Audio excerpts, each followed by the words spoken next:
Totoo po yan, Benny. Totoo, Benny. Benny, no? Ito si Castro, si Miss Castro, ay sinasabi niya na hindi totoo. Maaaring ang pagdinig yata ni Castro ay si BBM ang nag-alok sa akin. In fairness po, hindi si BBM ang nag-alok sa akin. Pero ang nag-alok sa akin, kilala ko ni BBM. At ako'y naniniwala na yung alok na yon ay may clearance sa kanya. Dahil nung hindi ko tinanggap yung alok na yon, natanggal ako as chairman ng MECO. Yun. Yun ang balandra ng aking pagtanggi ng 1 billion para tumakbo sa Davao City. Nung una, akala ko ang alok ay tatakbo ako bilang mayor ng Davao City kontra kay President Digong. Sabi ko, hindi pwedeng labanan yan. Magkasama kami 1964 pa.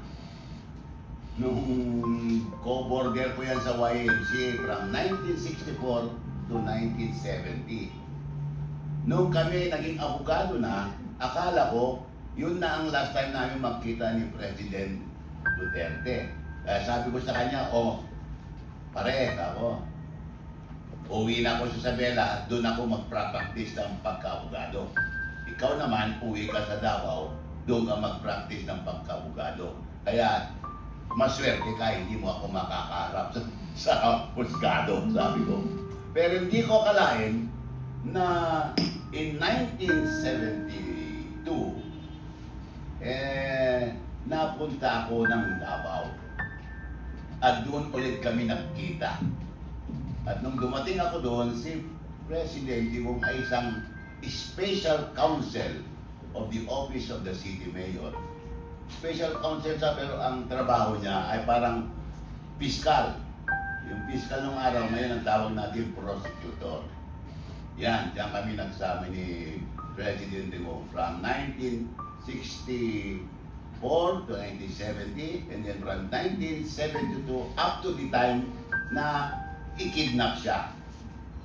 Kasi kidnap yun, pure and simple kidnapping yun. Dahil unang-una, mismo si BBM nagsabi na ang ICC has no jurisdiction in the Philippines. Sinabi yan, yung tignan yung record. No less than BBM said in public that ICC has no jurisdiction over our Philippine government. At sinabi pa niya, ito klaro ito sinabi niya, to allow ICC to interfere in our judicial system is to admit that our justice system is not working.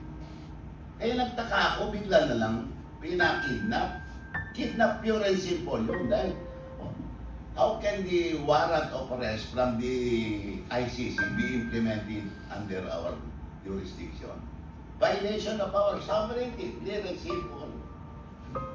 Ang makapag-arrest lang dito ay yung ating mga arresting officer with or by virtue of a warrant of arrest duly issued by court.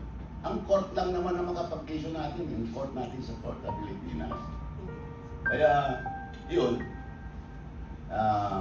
balikan ko yung issue ng alok ng 1 billion. At nakatawa ko every time I talk about this offer. Dahil alam ko, sabi ng asawa ko nun, Daddy, huwag matanggapin yan. Dahil saan natin nalalagay sa bahay yan? Sabi ganun.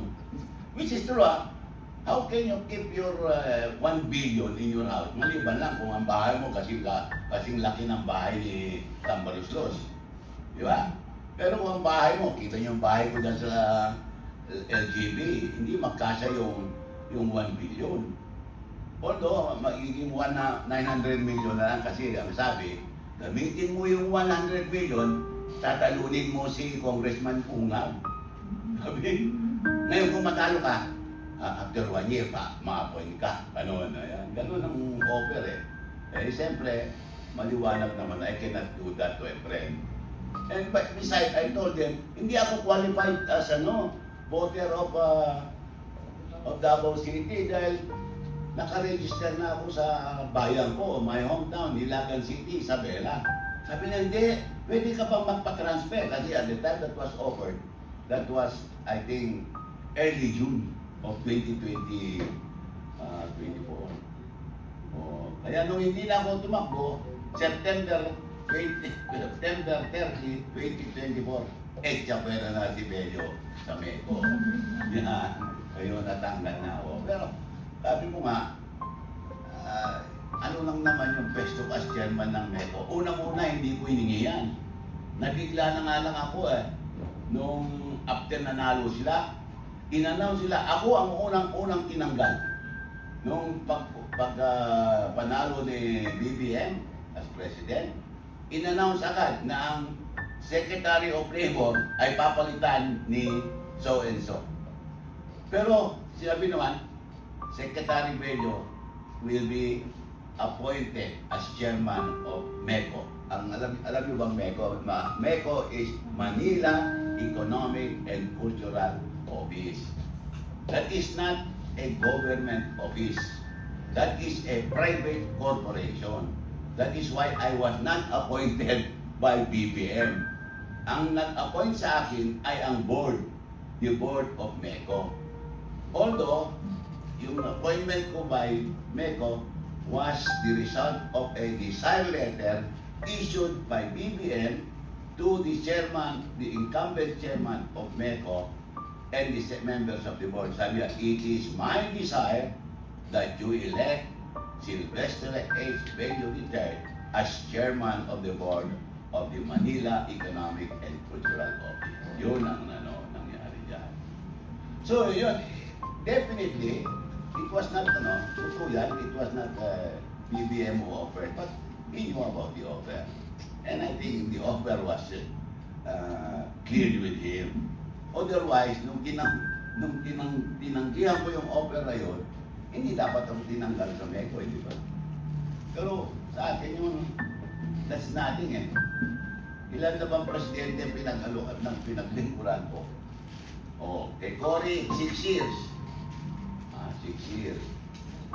First as Deputy Minister of Justice, and then as Secretary of Justice. Then, under Ramos,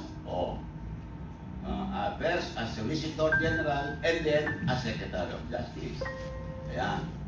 Pagdating ni President Erap, siyempre, hindi kami magkapartido, hindi niya ako binigyan ng pwesto. Yun ang pagkakamali ni President Erap.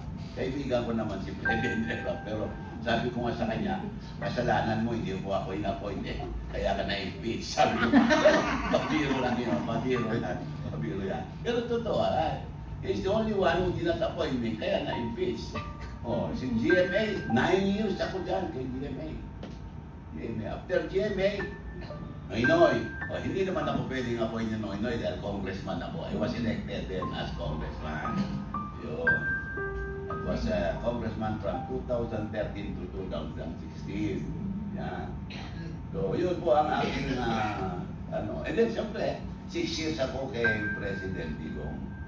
Although, alam niyo, malaking story yan, bakit ako naging Secretary of Labor kay President Digong. Kasi, ang sabi sa akin nung kapanalo niya, uy, pare, komunista ka naman